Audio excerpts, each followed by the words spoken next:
Here in week one, our Denver Broncos are headed to Seattle, facing off against the Seahawks as we look to start the 2024 season with a record of 1-0.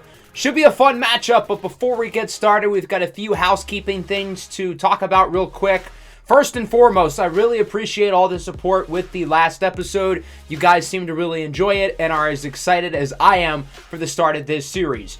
Usually we're going to play multiple games per episode, but since it's the first one, I wanted to start off with week one getting its own.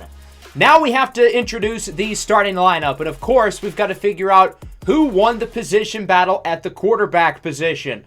Will Bo Nix be a day one starter as a rookie, or will we hand it to one of the veterans?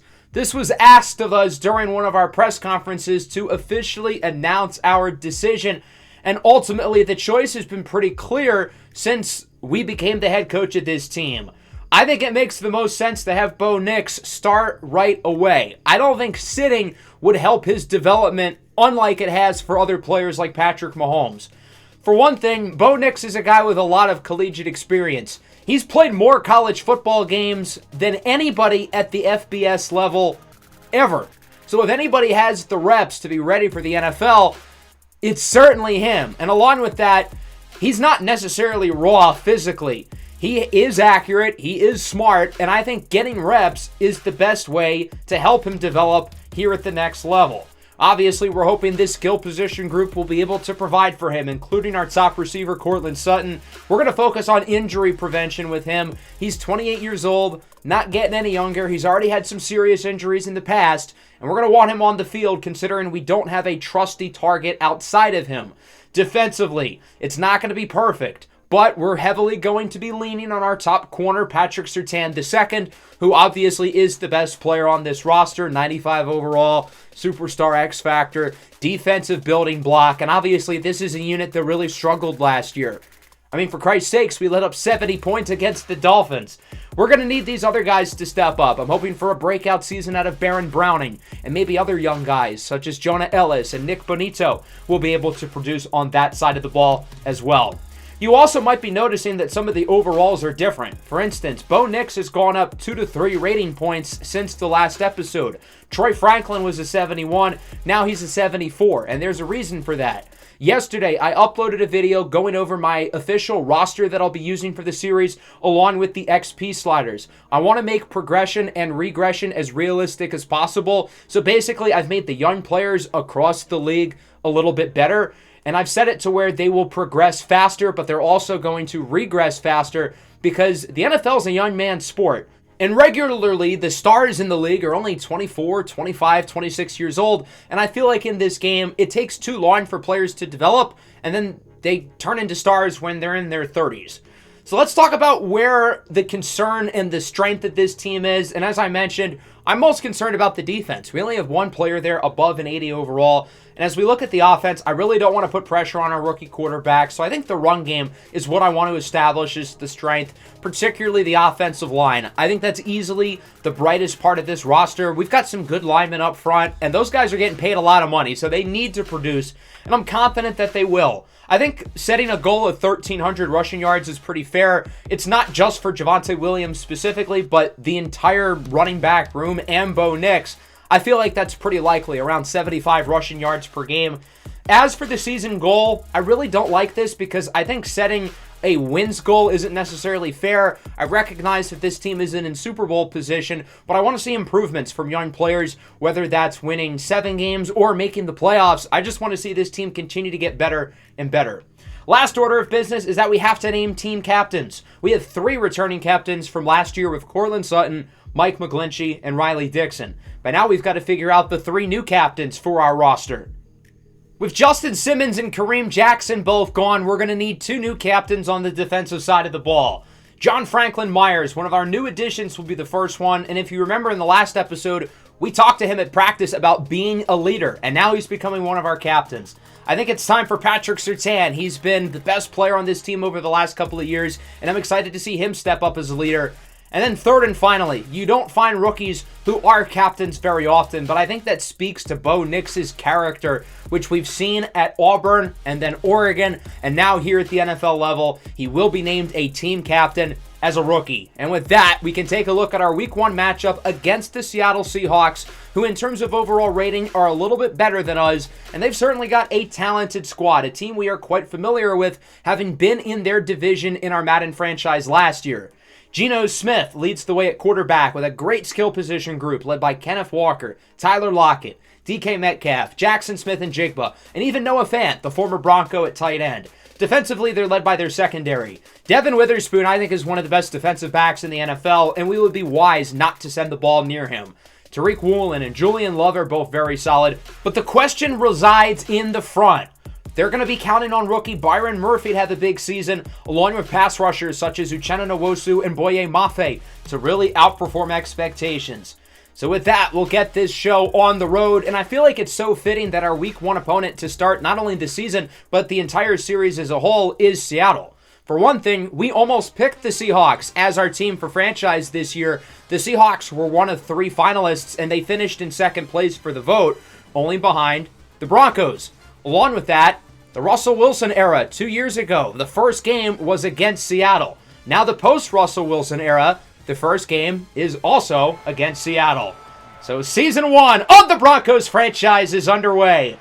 Marvin Mims, the Pro Bowl kick returner from a year ago, takes it out, and he will be wrapped up at the 25. Keep in mind the new kickoff rules taking into effect as we take a look at the Broncos offense led by the rookie, 12th overall, out of the University of Oregon. It's Bo Nix leading the offense, looking to prove the doubters wrong, returning to the Pacific Northwest, where he played his college ball over the last 2 seasons at the University of Oregon.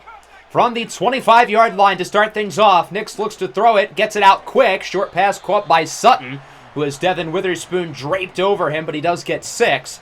And Bo Nix's first NFL pass is complete to his number 1 wideout, Sutton. Here's Javonte Williams, who's able to stumble forward and get the first down run, gaining around 5. It's a big year for Javonte on the final year of his contract. He's got a lot to prove. 3rd and 1 now from around the 45. It's a read option. Nix keeps it himself, and he gets the first down close to midfield. Bo Nix is not known as a scrambler, but he can move a little bit. 3rd and 3 now from the 44-yard line for the Broncos. They're moving it pretty well so far. Nix under pressure, has to throw it at the sack. It's incomplete. Byron Murphy, the rookie, makes the play. And now the Broncos have an interesting decision here. Do you go for it or do you punt it? We are past the 50. It's only a 4th and short, but I feel like it's too early in the game to take that kind of gamble. Instead, let's pin them deep and try to win the field position battle as this one is down at the 11. And we'll take our first look at the Seattle offense with Geno Smith leading the charge. They wrote him off, but he ain't right back. Seattle disappointed last year, though. A lot of people expected them to make the playoffs, build off of their successful 2022 season, and that didn't happen. So this team's got a lot to prove. Kenneth Walker up the middle with a nice run, trucking through P.J. Locke as he gets around 11, and that'll get Seattle out of safety territory, giving their offense a lot more breathing room to actually drive. But Geno is sacked on 2nd down for a loss of 10. Jonah Ellis, the rookie out of Utah, brings him down. Ellis, drafted in the 3rd round this past year, is a guy who I'm really high on, and I feel like was slept on by a lot of people throughout the draft process. He's one of the youngest players in the draft as well, only 21 years old, and is a guy who I have very high hopes for. 3rd and 12, Geno rolls to the right. He's got rushing room and takes advantage. Big run for Geno, gets by Singleton, and gets the first down before taking a shot by Surtain. I'm surprised that he didn't get called for a late hit. Nonetheless, a gain of 31 yards for Geno Smith, and that'll keep the chains moving. 3rd and 5. Smith looks to throw it. He goes short for the sidelines. Tyler Lockett, one of the most underrated, not just receivers, but players in the league over the last decade with the first before being hit hard by Jaquan McMillan. Walker in motion here on 2nd down. Smith looks to throw it. He wants it all. He's intercepted! Patrick Surtain picks it off, and with a nice return as well to the 19. The first defensive possession of the year ends with a turnover, and fittingly, the lockdown all-pro corner, Patrick Surtain, is the one with the interception. And the crazy thing about that rep is I don't think that was particularly good coverage. There was definitely some separation between Surtain and the receiver, but Geno Smith completely underthrows the pass, and Surtain makes a good play on the ball, a good return with the ball, and so Denver gets it back with this score remaining scoreless. So we'll see what the Broncos can do here with a 1st and 5 after an encroachment penalty. Nix on the run, connects with Adam Troutman for the first down. We're going to see a lot of Troutman and a lot of Greg Dulcich at tight end. The two of them will be rotating in and out at the position. 2nd and 3 now at around the 48. Denver once again getting close towards midfield as it's Jaleel McLaughlin with the handoff, and he gets around 10. I really like McLaughlin as a change of pace back. He was super efficient last year with a limited role, and I definitely want to give him the ball more this season. On 2nd down, Nix under some pressure, looks up the middle. It's Josh Reynolds who breaks the tackle and gets it to the 24. Big play by Reynolds, coming over from Detroit as a free agent, a guy who was very valuable for that Lions offense and hopefully will be here as well. 2nd and 8, final play of the quarter, up the middle. It's Marvin Mims who nearly gets the first down. Another young player who I have super high hopes for. And through one, we've got a good one. No scores so far, but we've had a really entertaining game, and the Broncos are moving it. They've got it in the red zone, starting the second quarter off with a 3rd and inches. We'll see if they can take advantage of the interception from Surtain and score first. His coach Simeon Bonnet looks pleased with how his team has performed so far. Javonte Williams on 3rd and inches with a juke move, breaks a tackle, and takes a big hit late, but not before bringing it to the 4. So Denver's now got it inside the 5. We'll see if they can punch it in.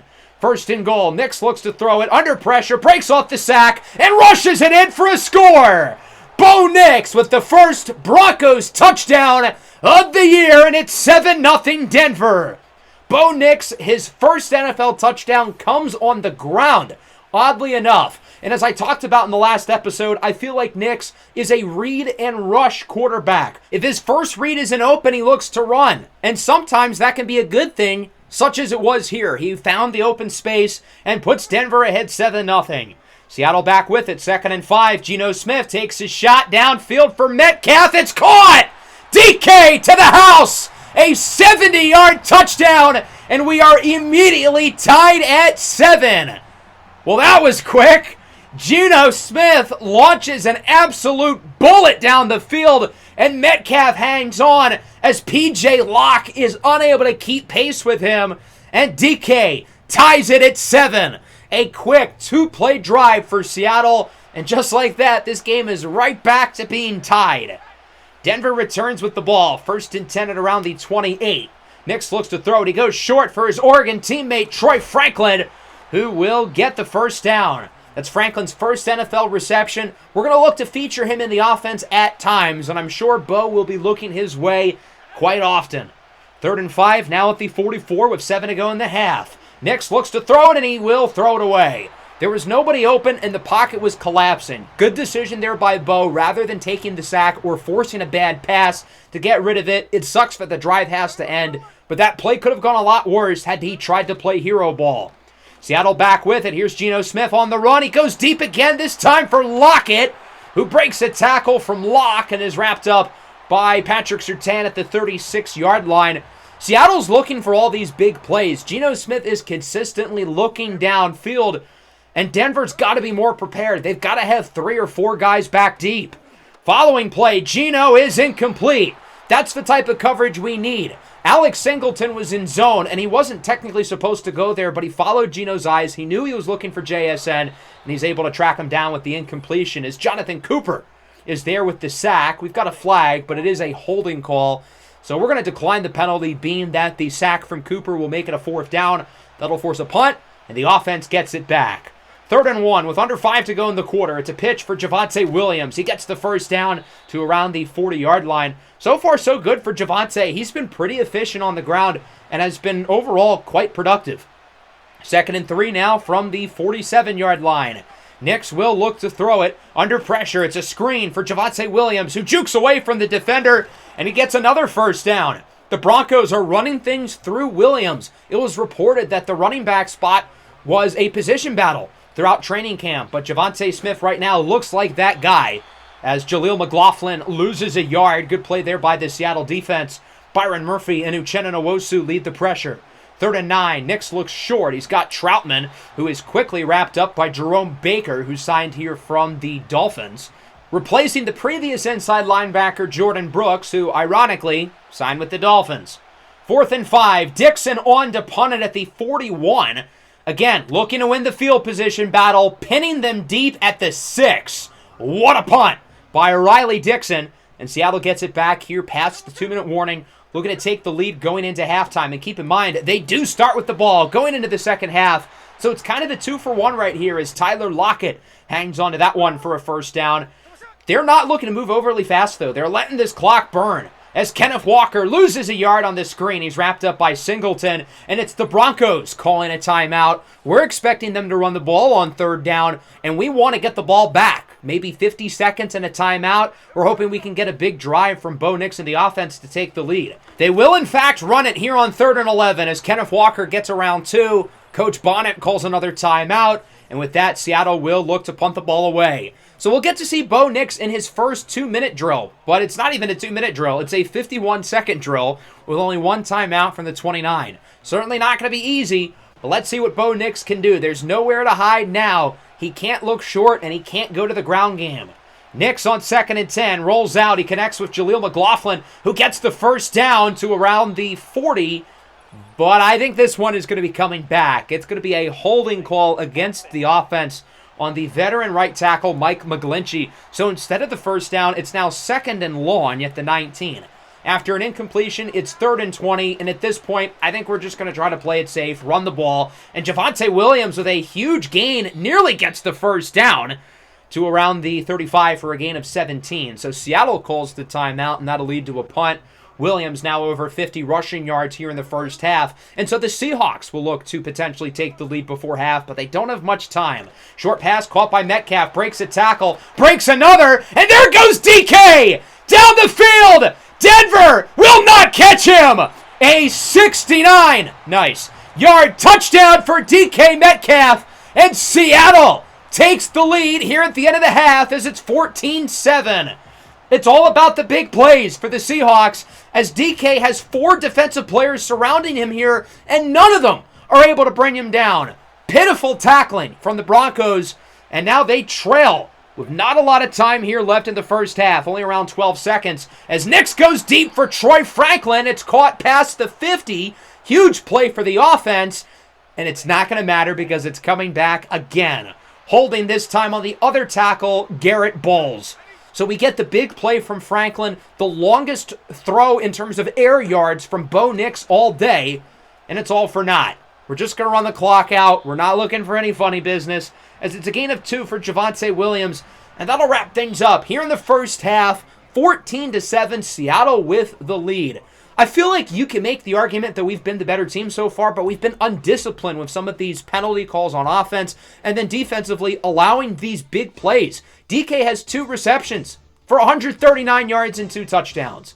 So let's take a look at our halftime report around the rest of the league. We will start in Los Angeles. A couple of our rivals facing off against each other as the Chargers lead the Raiders 10-7. Justin Herbert has been hurt throughout camp, but he was healthy enough to make the start here in Week 1. And the debut for Jim Harbaugh is looking good so far with this touchdown by second-round rookie receiver Ladd McConkey, who arguably is going to be Justin Herbert's best pass catcher this upcoming season.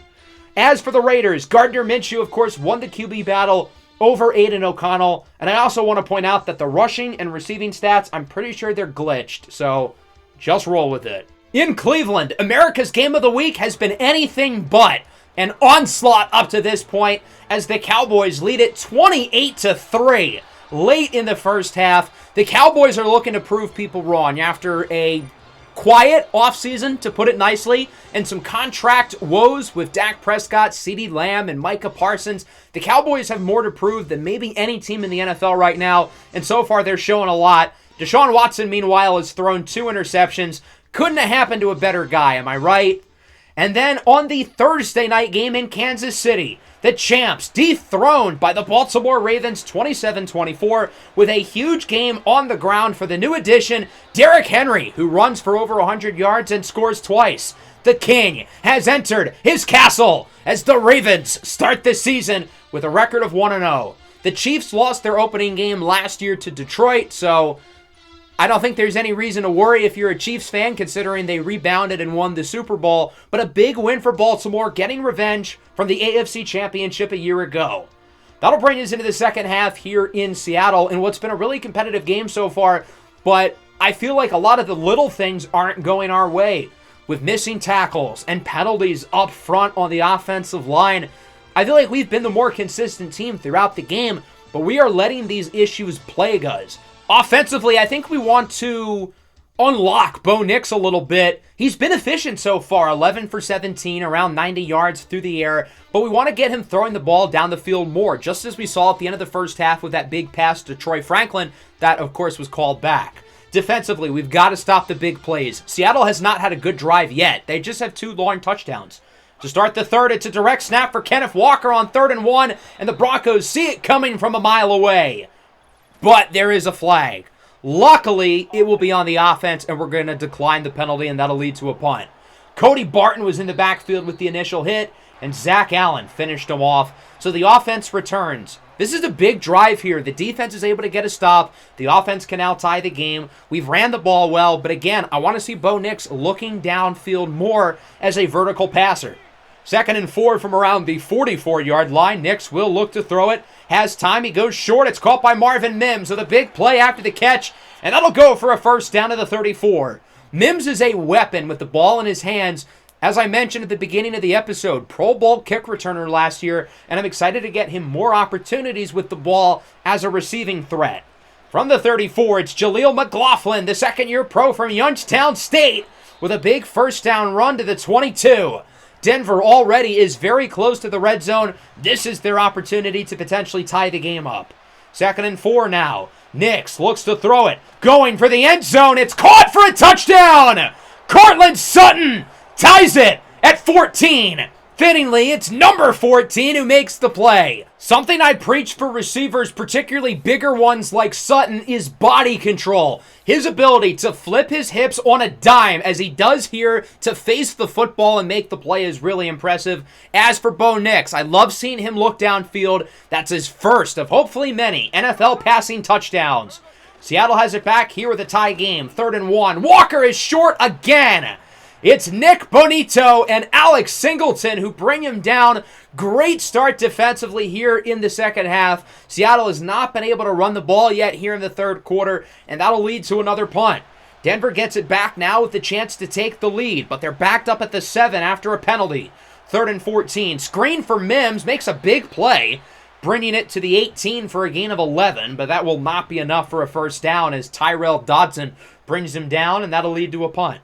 Seahawks back with it. 2 to go in the third. Geno Smith looks like he's calling for an audible as it's a handoff to the left side for Walker, who jukes away from the linebacker and gets the first down to the 37-yard line. Good run for Walker, who really hasn't been very effective today, but Seattle's looking to get him more opportunities in space with the football. Following play, back to Walker. Case in point, he loses 2. Zach Allen brings him down, the veteran defensive lineman in his 6th season out of Boston College. 3rd and 12 now. 30 seconds to go in the quarter. Smith, under pressure, has to throw out of the sack. It's incomplete. Baron Browning was the one in the backfield, and he's been sending pressure throughout the day. Even though he doesn't have a sack yet, he has been quite impactful as an edge rusher, and Seattle will look to punt it despite being at the 39. They could go for a 56-yard field goal, but I think punting it is the right call. Try to win the field position battle. Pin them deep. Problem is, it wasn't a very good punt from Michael Dixon, and the Broncos are going to get the ball at the 21-yard line with 20 to go here in the third, and another opportunity to hopefully take the lead. It's Audric Estime, the rookie out of Notre Dame, to the outside, and Estime brings it to the 43 for a gain of 22 yards. Estime is a guy who I'm really intrigued by, only 20 years old, ultra-talented young running back, and I want to get him an opportunity with the ball this year as Javonte Williams loses 3. It's Jerome Baker who brings him down, and that'll wrap up the third. We've got ourselves a good one here in Seattle, tied at 14. Broncos with the football as they look to do some damage here in the fourth quarter, hopefully win this game and start 1-0. 3rd and 23. Nix. There's a flag on the play. Can't find anybody open, so he will throw out of the sack, incomplete. It's going to be a holding call against Denver, so Seattle's going to decline the call, and that'll lead to a punt. Another good possession here from the Seattle defense, and another boneheaded penalty from the Bronco offensive line. So the Seahawks now have an opportunity to take the lead. Their offense has relied on a couple big plays, but outside of the 2 touchdowns from DK, they really haven't been that good. They need the run game to start producing, and that's a good start. Kenneth Walker to the 47, wrapped up by Brendan Jones, the free agent signing from the Dolphins.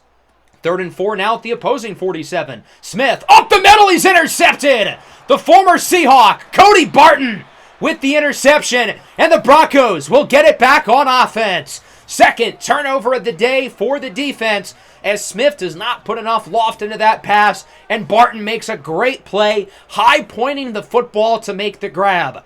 Barton really struggled in coverage last year with the Washington Commanders, but I feel like today he's been quite solid. Hopefully a sign of things to come as he forces the turnover, and the Broncos get it back, still tied at 14. Nix looks downfield, he's got Cortland Sutton, who brings it to the 49, wrapped up by Devin Witherspoon, who unsurprisingly has had a great day in coverage.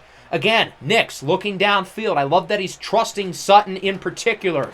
McLaughlin loses a yard on first down. Seattle's run defense looking to make an impact here. They've been quite good in the second half, as it's 3rd and 11. Maybe the biggest play of the game so far, as Nix connects with McLaughlin, jukes away from the defender and brings it inside the 30. A huge play by Jaleel McLaughlin, who was the go-to guy for that play. We had 2 receivers going deep on vertical routes. We had 2 guys going out, leaving all that space up the middle. 2nd and 6, here's Nix on the run, scrambles for the first down, and he's out of bounds at the 18. Denver in the red zone with 5.5 minutes to go here in the 4th quarter. They are now fully in position to take the lead, but hopefully they'll punch it in for a touchdown. From the 18, it's Javonte Williams to the left side with 1 man to beat. Hurdles him and takes a shot out of bounds at the 1 by Baker. Big run for Javonte Williams as Denver now looks to punch it in. We'll see if they can do it. 1st and goal. 5 to go after the big run by Javonte as he gets it back, jukes away from the defender and walks it in for a touchdown. The Denver Broncos take the lead with 5 minutes to go off of the 1-yard rushing scamper for Javonte Williams. So Denver is now ahead 21-14 with a huge drive from Bo Nix, making nice plays through the air and on the ground, with Javonte finishing it off. And now let's see what the defense can do. Seattle has scored 0 points in the second half. They still have not had a sustained drive throughout this game, and that's got to change now if they want any chance to come back. From the 24, play action. Geno looks to throw it, and it is hauled in by Jackson Smith-Njigba, who is smothered by Patrick Surtain, but he hangs on for a first down. Risky throw under pressure. Good play there by Geno. 2nd and 5 now from the 42. It looks like an RPO. Screen for Metcalf, but Surtain reads the play like a book. Loss of 2 yards, and that'll make it a 3rd and 7. Again, maybe the biggest play of this game so far with 3:20 to go. Play action. Geno dancing around in the pocket. Connects with Noah Fant for the first down. What a great play there by Geno. He couldn't find anybody open. He knew he was about to get hit, and he had to get the ball out, and he's able to find Noah Fant, who has just enough space away from the corner, Jaquan McMillan, to hang on for the first down reception. Under 3 to go from the 50. Geno under pressure, up the middle. He fires. It's caught by Lockett, who breaks multiple tackles from Surtain and is wrapped up at the 29-yard line by P.J. Locke. So far, this looks like Seattle's best drive of the game, but we'll see if they can actually capitalize, though, as we near the 2-minute warning. 3rd and 4, short throw, hauled in for a first down by A.J. Barner, the rookie tight end out of Michigan. 2:04 left to go now from the 18. Seattle in the red zone for the first time today. Geno looks short. It's caught. Metcalf on the curl route, wrapped up by Riley Moss, who's getting some reps at outside corner. And that'll bring us to the 2-minute warning. Broncos up by 7. But Seattle has it at the 5 as they look to potentially tie the game. 1st and goal here for the Seahawks. No reason to try to move quickly. Here's Geno. Under pressure. Flag on the play. Geno's got space, and he is tackled for a score. This game is tied at 21. Or is it? I think this one might be coming back. A massive holding penalty against the left tackle, Charles Cross. So not only is the touchdown off the board, but they are backed up at the 15-yard line. That is brutal. A huge break for Denver that they've got to take advantage of. On first down, short pass caught by Lockett. It goes for around 7 or 8, as Seattle has to call a timeout with Abe Lucas hurt. For one thing, I don't think Seattle wanted to use the timeout. As I just mentioned, they have no reason to try to move quickly, that they're inside the 10. As for Lucas, he's a talented player. He's had trouble staying healthy. Certainly unfortunate that he got hurt there. Second and goal now for Seattle. 1:48 to go. Walker in motion. Geno scrambles to the right side. He's got rushing room. Breaks the tackle from McMillan. And Geno runs for another touchdown. This time it will count. What a play there by Geno Smith. He couldn't find anybody open. Rolls to the right. Even with Jaquan McMillan right there ready to lay the boom, Geno's able to absorb the hit and fall in for a touchdown. Now the question is, do you go for 2 or do you go for the tie? I think given where we are in the game, going for the tie probably is the right call, and that's what Seattle's going to do. The kick from Jason Myers is good. 21-21.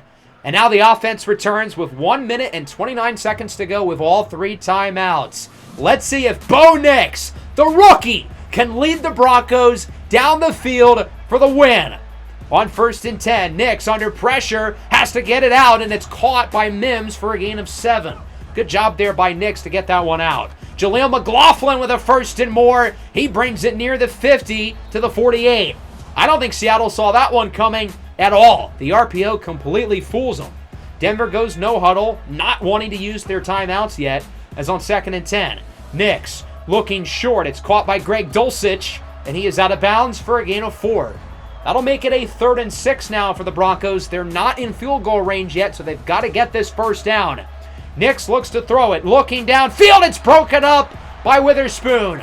He was looking for Josh Reynolds on the out route, and if he catches that ball, they're in field goal range. But Bo Nix throws it a little bit behind him, and now Seattle gets an opportunity to win the game because Denver didn't use much time there. The Seahawks still got 47 seconds and 2 timeouts in their back pocket, as Dixon sends the punt away, looking to pin him deep as much as he can, and Lockett calls the fair catch at the 16-yard line. Big game for Lockett. DK Metcalf as well, of course, with the 2 touchdowns. So we'll see what Seattle can do. They've got time, theoretically, to get 30 or 40 yards to put themselves in field goal range, and they've got one of the better kickers in the league with Jason Myers. From the 16, short throw caught by Walker. Doesn't get much, and the Seahawks will not burn their timeout, but they will go no huddle. That's a little bit odd. If you want to score, I feel like calling the timeout's the right move. Second and 7. Geno on the run, under pressure, throws it away, incomplete. So at this point, I don't think Seattle thinks they're going to have a chance to score here. I mean, we've only got 6 seconds left on the clock. It's an RPO for DK Metcalf, and he is just shy of the first down marker, wrapped up by Surtain. Broncos are not going to call a timeout. And with that, through 4 quarters, we do not have a winner. 21-21, we are headed to overtime. Free football here in Seattle. So for those of you who might be new to the channel, in overtime, when we're the road team, it's pretty simple. Tails never fails, but it lands on heads. A rarity. Seattle wins the toss, and obviously they will choose to start with the ball. Keep in mind, these are not the new playoff overtime rules. If Seattle scores a touchdown, they win the game. We might not even get the ball back. So the Seahawks will get the opportunity to finish this game for good. Defense has got to come up and make a play. I think defensively we've been quite impressive today, but we need one more stop to potentially try to win this game. 3rd and 12. Geno looks to throw it. Flag on the play. He throws it away incomplete. I think this flag is going to be on the offensive line. It'll be a holding call. And so the Bronco defense does come up big with a 3 and out. The call on Christian Haynes, the rookie guard out of Connecticut. And so Denver gets it at the 24-yard line. All they need is a field goal now to win the game. Can Bo Nix lead his team down the field as Nix keeps it on the option? He's got room. Bo Nix down the field, wrapped up all the way at the 41-yard line. A huge gain on the ground for Bo Nix as he gets 35 on the option. 2nd and 10, Nix on the run. It is broken up. What a play in the secondary by Julian Love. I don't think Denver's in field goal range yet. This is a 58-yarder for Lutz. So at the bare minimum, they've got to get some more yards. On 3rd down, it's caught by Reynolds, and he will get the first down. Big play after the catch by Josh Reynolds. Denver is now in field goal range, but at the bare minimum, they're going to want to get a little bit closer. 3rd and 10 from the 30. Short throw caught by Greg Dulcich with the first down. Inside the 10, pushed out of bounds at the 7. A gain of around 24 yards for Greg Dulcich, and Denver can just taste it. They're right there. 1st and goal from the 7. It's a jet sweep for Marvin Mims, and he's going to get the Broncos even closer. It's a gain of 5, and they've got it at the 2. 2nd and goal with around 3 minutes to go here in overtime. Denver looking to win this game. It's Samaje Perine, and he is just short. He might have gained about a foot or two, and that'll make it a 3rd and goal from the 2. Next to the rookie, Audric Estime, who walks it off. The Broncos come into Seattle and knock off the Seahawks here in overtime with a game-winning possession from Bo Nix. And it's the rookie running back, Audric Estime, with his first NFL touchdown, and it just so happens to be the game winner. 27-21 your final, a Week 1 thriller. What an exciting start to the season here in the Denver Broncos franchise, and it is the Broncos who come out on top. A back-and-forth game that really could have gone either way. I feel like we were the better team throughout, but as I mentioned at halftime, we failed to do the little things at points throughout this game with the penalties and the big plays on defense, but I feel like offensively we got smarter in the second half. Defensively, we didn't let up as many big plays, and we were clutch down the stretch when we needed to. Certainly wasn't a perfect game, and I think there's a lot for this team to improve upon, but overall, you got to feel good here going on the road against a team who's a little bit better on paper in overtime, finding a way to come victorious. I thought offensively we were really efficient. 216 yards on the ground, while Bo Nix was really solid in his NFL debut as a passer. Both quarterbacks with pretty much identical passer ratings, but for different reasons. Geno looked downfield often. Sometimes it paid off, sometimes it didn't. As for Nix, he was efficient, he was solid, he was consistent, he looked like an NFL veteran, avoiding turnovers and avoiding sacks. On the ground, I thought we ran it really well. Javonte played well. McLaughlin, Nix, Estime with the game-winning touchdown. Receiving-wise, again, very different. For Seattle, their 2 stars made all the plays, but for us, everybody got the rock. 5 players with at least 3 catches. Nobody had over 50 yards. It was a team effort in the passing game. The offensive line, few too many penalties, but I thought the blocking was fantastic. Plenty of blocking for the run game, and Bo Nix was only sacked once. Cooper and Ellis with sacks for us, and of course the interceptions by Surtain and Cody Barton. Bo Nix has a skill point upgrade after our Week 1 win, and I think I'm going to put it into Scrambler. There were a couple instances today where he was looking to run or throw on the run, and I think that's an area of this game that I really want to develop. Watch him become more of a dual threat quarterback. He's a good runner. He's a good passer. But I feel like the best dual threats know how to complement their abilities as rushers and passers. And I want to see Bo Nix look to improve upon that throughout his rookie season. We are now atop the standings in the AFC at 1-0. Will that stick? Probably not, but we're going to enjoy it while we can. Here's a look at the scores around the league. Some surprises. New England upsets Cincinnati. Dallas, of course, manhandles the Browns, and the Jets beat San Francisco with Aaron Rodgers' Achilles not exploding this time. Caleb Williams wins the Player of the Week in the NFC. 2 passing touchdowns, 2 rushing touchdowns, joined by Joe Burrow, Jesse Bates, and Derwin James. That'll bring us into Week 2. Russell Wilson returns home for our home opener against the Steelers, and then we're also headed out to Tampa to face off against the Buccaneers. Should be a fun doubleheader, and I hope you guys are excited, and I hope you guys enjoyed this first episode. Make sure to leave a like and subscribe to the channel if you are new for more Madden 25 and Denver Broncos franchise content. Peace out.